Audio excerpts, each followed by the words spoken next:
नमस्कार सगळ्यांना. तर आज आपण बनवणार आहोत झणझणीत असा मटण रस्सा.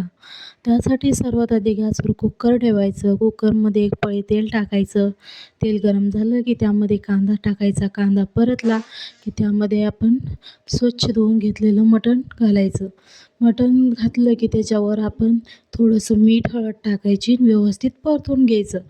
परतल्यानंतर त्यामध्ये अद्रक, लसूण आणि कोथिंबीरची पेस्टही घालायची आणि हे व्यवस्थित अजून एकदा पुन्हा मिक्स करायचं. त्यानंतर त्याच्यावर एक झाकण ठेवायचं. झाकणावर गरम पाणी टाकायचं आणि हे गरम पाणी त्यामध्ये सोडून 2 ते 3 शिट्ट्या करून घ्यायच्या.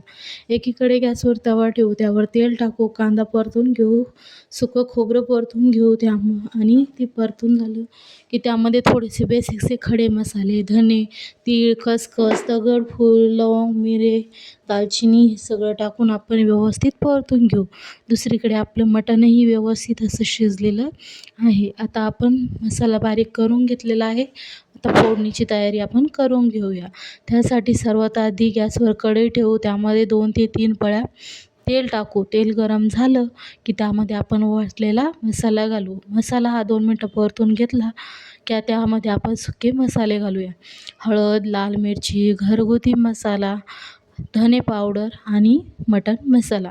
मसाला आपण व्यवस्थित मिक्स करून घेऊ आणि आपण मसाला तेल सुटेपर्यंत परतून घेऊया. परतल्यानंतर आपण जे मटण शिजवून घेतलेलं होतं ते त्यामध्ये घालू आणि थोडंसं मीठ टाकून ह्याला उकळी आणून घेऊ.